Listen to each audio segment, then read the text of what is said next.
And the other thing that I'm really excited about is the use of stem cells. Right. We've been here in our practice doing a lot of work with stem cells, primarily for orthopedic conditions, things like knee pain, shoulder pain, and neck and back pain.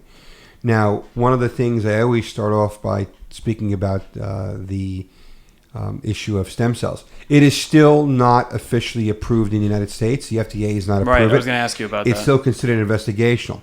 Getting back to Naltrexone, we're just using a medication that was approved by the FDA for what they call off-label use, and that's perfectly fine in the United States. You can do that. Doctors do it all the time. But with the stem cells, it's considered investigational. It's not FDA approved yet. That being said, we can certainly work with stem cells, but patients, we always, tell our patients that it's not FDA approved and it's considered investigational. We've had some very good success with orthopedic conditions. And what kind of stem cells are you using? I know there's different umbilical, there's mesenchymal, I think they call it. Well, we're using primarily, we're using adipose derived, but now we're moving away from the adipose derived somewhat because there is a lot of controversy with that, with the umbilical cord cells. So I generally like to use umbilical cord cells for our older patients because patients, as you get older, your stem cells get older. Your stem cells get older, the counts drop. So the umbilical cords tend to do quite well in the older patients. For the younger patients as well, but with the younger patients, you have a choice if you want to go with adipose derived or umbilical cord derived. But if you're in your 70s, you probably want to move away from the adipose derived and move toward the umbilical cord. Are there, as far as you see it, and I know that these things aren't fully studied as much as they hopefully will be in the future, but are there risks to stem cells? Because sometimes you hear people saying you can create tumor growth if you start messing with stem cells, or that we just don't know what's going on. You could be giving yourself cancer, or they can feed cancer. Like, do you see any of these as real issues, or kind of just hearsay?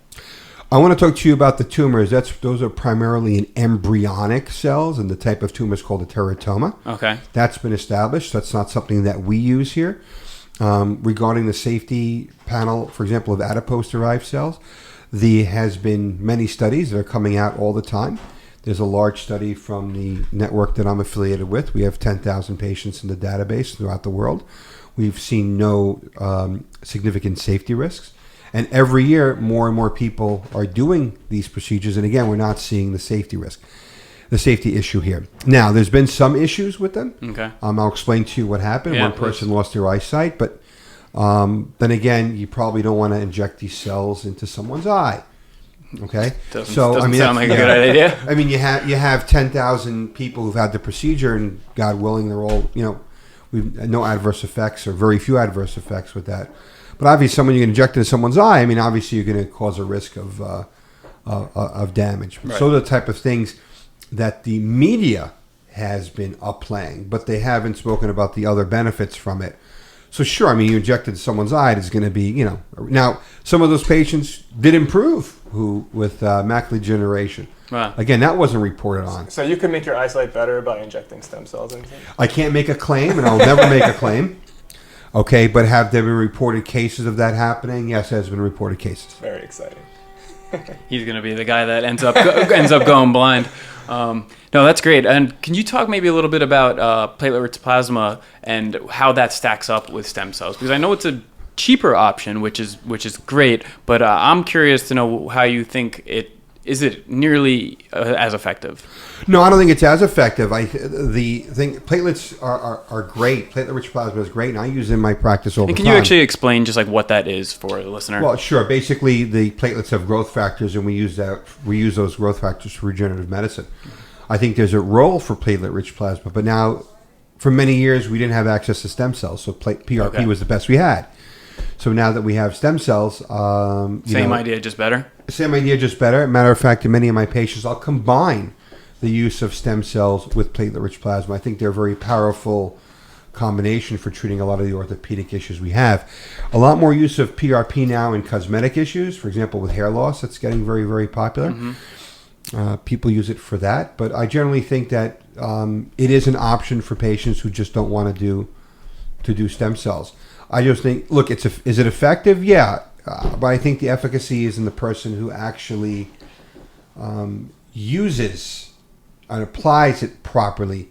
Okay. Not necessarily the actual PRP itself. And you mean like where you inject it on where the you body? Inject it, how you inject it. Let me give you an example.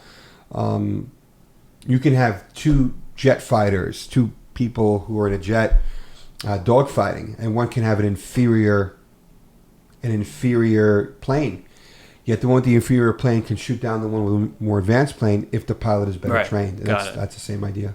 So you think it's really a training issue where if you go to the right doc who's been trained on how to use PRP, it could be a game changer. Whereas absolutely, and stem cells as well. I'm going to give you the perfect example. I see this all the time. A lot of practitioners treat knee pain with stem cells, right? Mm-hmm. So what do? They inject the knee. That's fine, but that's not enough. In my practice, I look. Why did the knee degenerate? Why was there a problem with the knee in the first place? Right. Because the ligaments on the side weakened, and those ligaments on the side causes a lot of movement, and you got bone on bone. So you got to fix the ligaments on the side. You got to fix all the bursts that are generating the pain, in addition to injecting inside the knee. That's the proper way to do it. Interesting. This is one example. Yeah, no, and that makes perfect sense. One thing I did want to ask you about with the stem cells and/or PRP is, do you see any application with them in these chronic disease type situations that we were talking about before? You said orthopedics is where you're seeing the biggest benefit, right. But maybe down the line, do you think that there is a mechanism where it could help in hormones, in things like that? I think that in certain other chronic diseases, there may be some benefit for it. There's some people who've been using this for Lyme disease. They've been using it for fibromyalgia. They're using it for Crohn's and using it for many autoimmune diseases. Again, it's investigational at this time. Right. The FDA is not approved, but I think the potential for use of these regenerative medicine techniques is tremendous, and I think they do have a potential in these diseases. Yes, I do. Wow, that's awesome. Is there anything else that's on your mind, that anything coming out soon that you're excited about? Well, I'm really excited about, again, the ultra low dose naltrexone. Yeah, we're hoping that's a biggie. To spread the word on that. I think once we get some people, they'll tell their friends.